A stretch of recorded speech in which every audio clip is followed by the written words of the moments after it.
Welcome to part 2 of converting my A7R to full spectrum and infrared. In the last video I showed you how to do this. In this video I'm going to show you what this camera can do. But first, a special shout out to Clarity Vision to help make this possible.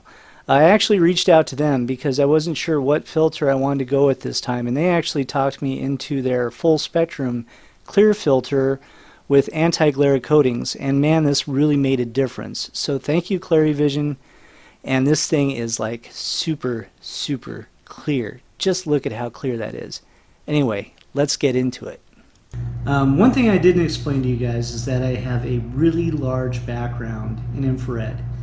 Infrared's been one of my favorite formats forever and a day, shooting large format film, medium format, and of course converting a lot of cameras to digital infrared.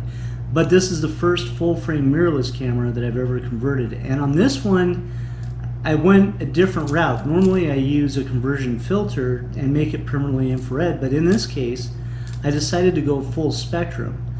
And right now I'm doing some testing, and so we've got these are actually just flash gels that I'm testing with right now just to see what the color does, because in full spectrum you can get actually some really good color infrared or false color images that are just kind of crazy looking. So this is what we're dealing with, and the thing that I really like about shooting infrared is when you're shooting a converted camera, your shutter speeds are much faster than actually putting a filter on the end of the lens. So this is why I really like it.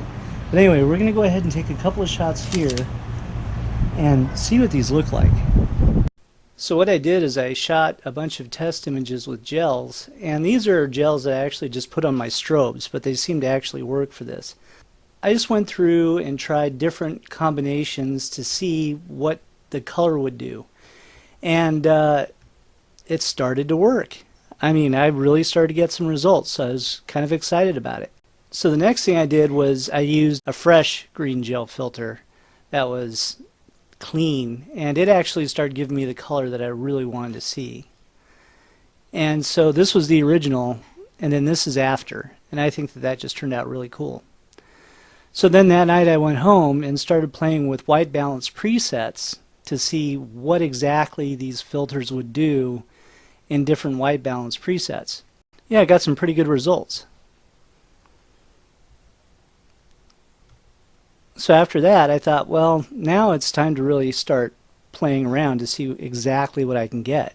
So just taking a few infrared shots of the cats in our backyard at the time, and testing out different filters, seeing what the green filter would do to cactus, cano. And video from this actually looks crazy surreal, and this is with the green filter with the white balance corrected. I just can't believe the results that I'm getting from this. Be menacing. Say evil stuff. Evil stuff. No, that's not very good. Thing that's really weird is I look like a ghostly mannequin, especially with the buzzed head. It's just like my skin is made of plastic. So now that this camera's done, it's time to christen it. That way I know which one it is. Since I own a couple of A7Rs, it's good to be able to tell them apart. So yeah, let's just call this full spectrum. Yeah, I think it's time for a road trip. Let's get out of here. So the hard part now is choosing which filter I'm going to take. But I think I have this narrowed down. The greens, the IR chrome, bunch of infrareds, few polarizers.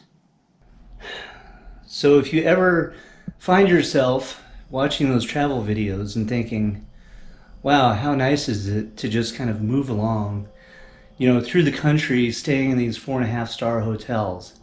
Well, ours is pretty fancy. It kind of looks like a cruise ship, but we've got water stains on the curtains, a rattly AC, some sort of water stain thing on the roof, and when you wake up you get to look at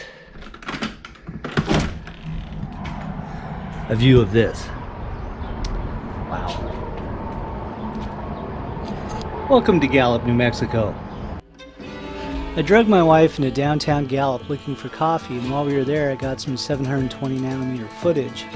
And it really kind of surprised me of how desolate Gallup is becoming, because I've been through here several times.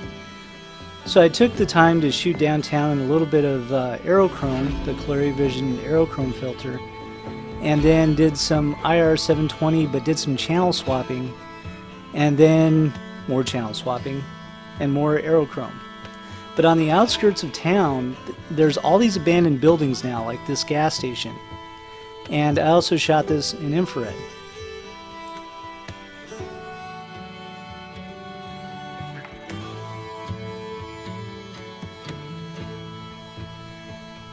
The saving grace, however, is that right off the freeway, Gallup has this amazing sculpture park, and it's all done by local artists. And this is really, really impressive. So if you're ever going through Gallup, be sure to stop and at least check this out, because this kind of blew me away.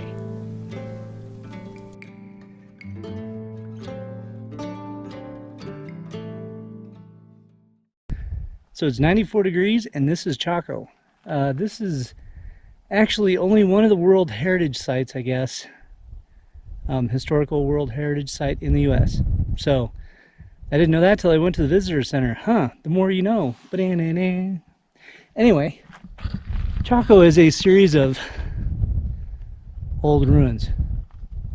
Ancient Indian ruins from about 700, or I think it was 950 AD, somewhere around there. So yeah, let's do it in infrared.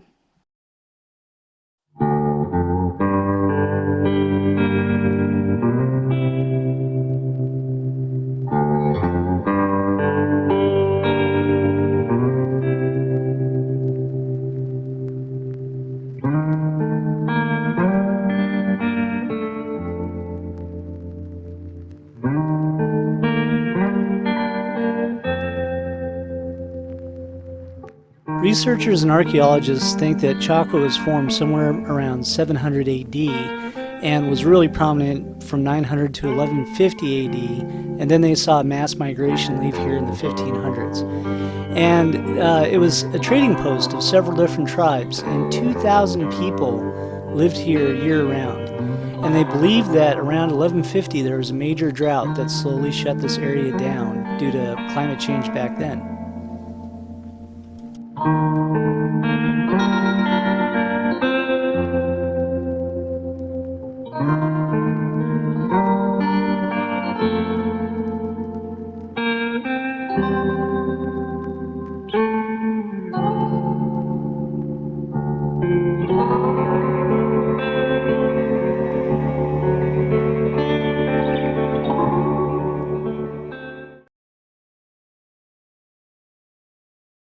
"30 miles north of Chaco and 30 miles south of Farmington, this is the Bisti Badlands. And this is on the Navajo Reservation. This was once a massive riverbed that's now dried up and looks like an alien planet. This place is going to be a blast in infrared.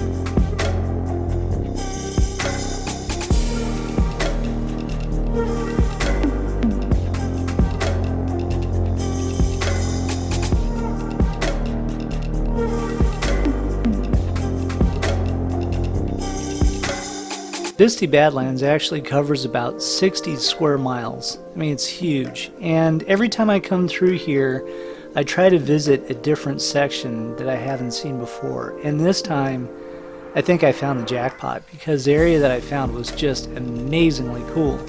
And it didn't look like anybody had been here in forever. This is kind of off the beaten path and not exactly easy to get to. I shot most of this handheld without a tripod, and pretty fast shutter speeds, f8 at like 1600 of a second, and 720 nanometer for the most part. I also shot some aerochrome, and it didn't really seem to matter though, because the aerochrome, there just wasn't anything out here for it to really exploit the color until I started channel swapping. Then I got some interesting results.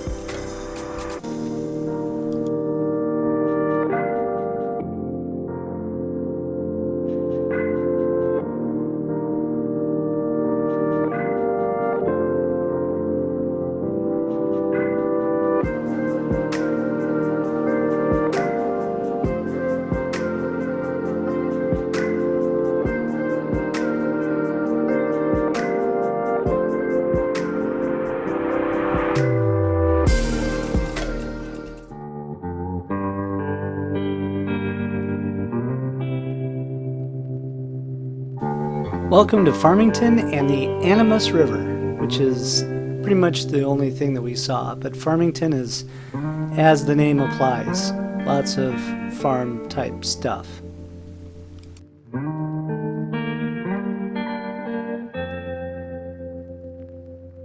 So we blew through Farmington and headed east, and the next stop was the Salmon Ruins Museum, which was just east of Farmington, obviously.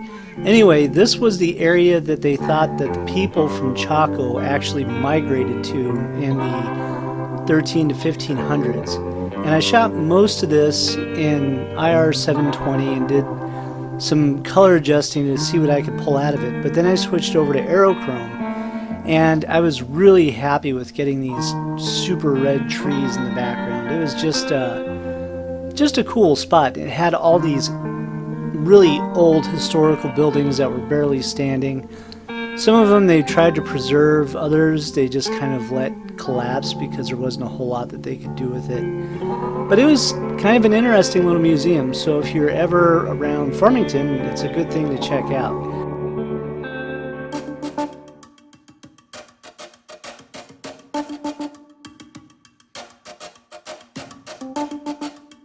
So we're done with the first leg of our trip. So we started off in Gallup, and then from there we went to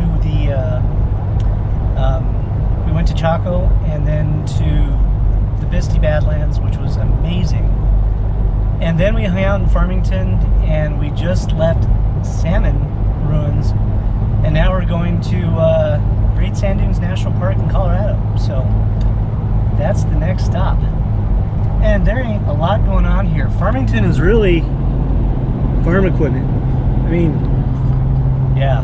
Although it's a really pretty town, but the funny thing is, if you look up Farmington on Wikipedia, like I did this morning, it's like 122% higher crime than most cities in the U.S. So yeah, not such a happy place.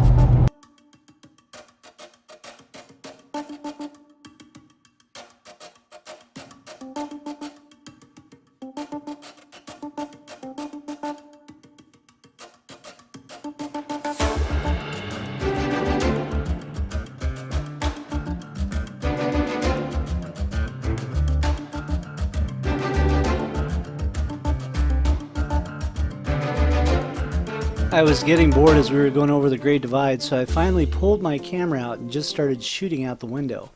And I was actually really surprised with the results. Most of these photos are actually somewhere between 1600 and 3200th of a second at ISO 100 at f5.6. I was getting some really good results. A lot of these are done with the Clarity Vision aerochrome filter, the color, and then 720 nanometer black and white infrared with a few 890 millimeter black and white infrared mixed in. And yeah, it worked. I couldn't believe it. So I actually got a lot of shooting done just sitting from the passenger seat while my wife was driving. I was showing my friends in Colorado these photos, and the funny thing is, the first thing they thought of was that there was another beetle infestation that was turning the pine trees red. So apparently that does happen there.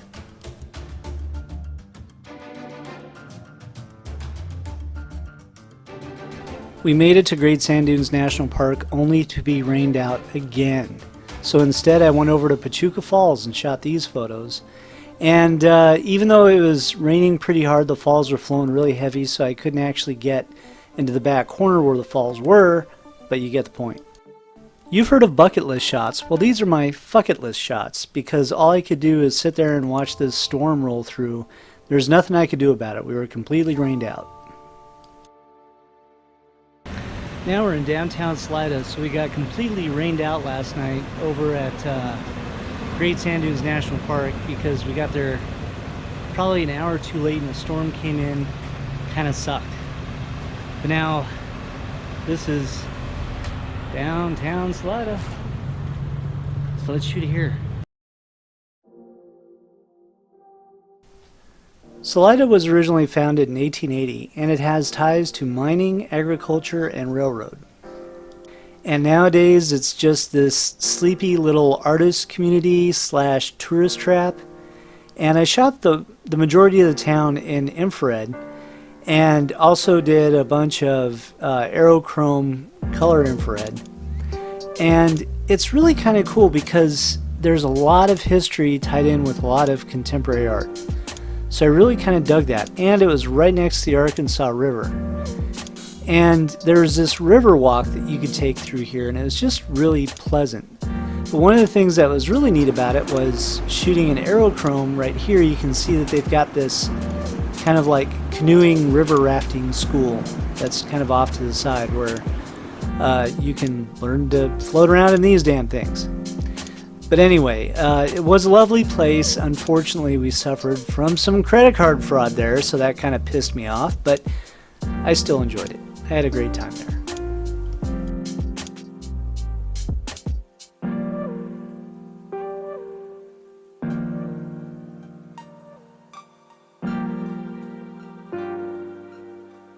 That night we made it to our cabin in Pachuca Springs, where I got to watch the storm go through and just relaxed, which is something I'm not used to. So after relaxing for a little bit, I had to get out and hike up the hill, because there's a hill right behind us, and got some great views of Pachuca Springs Valley, I think is what it was called. All 720 nanometer infrared with a little bit of channel swapping. I got to shoot some stars, and so here are the results from that. Really pretty happy about this, just grabbing the Milky Way right from the driveway.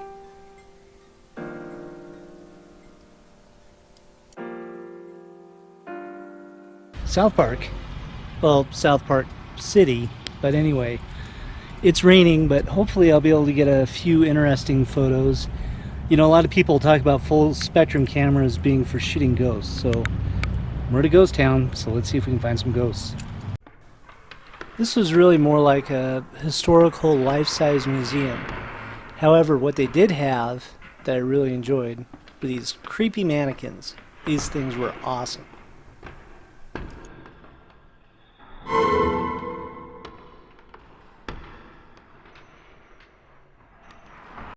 After saying goodbye to friends and family, we decided to head to Arches National Park in Utah.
Alright, so this is the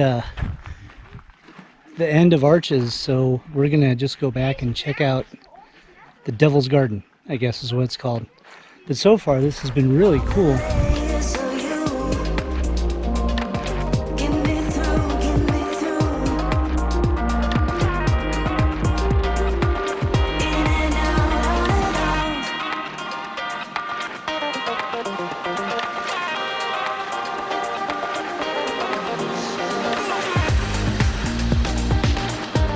So I just have to show you guys this. This is one advantage to a full spectrum. Look at that sky. And that, my friends, that is what I'm getting. Holy shit. I love it.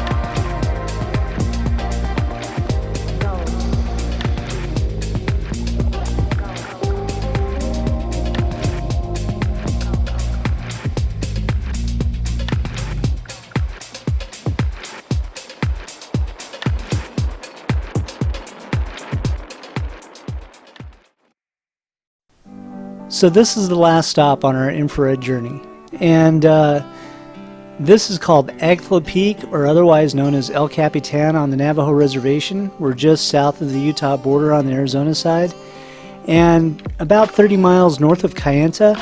Anyway, this is one of my favorite rock formations, and every time I come up through the Four Corners area I always try to shoot this. But on this day we actually saw these two sheepdogs that were just herding these sheep behind the corral, and they kept staring us down to see what we were doing. Really unusual, but I never got to shoot this in infrared, so this was just kind of a rare opportunity I couldn't pass up.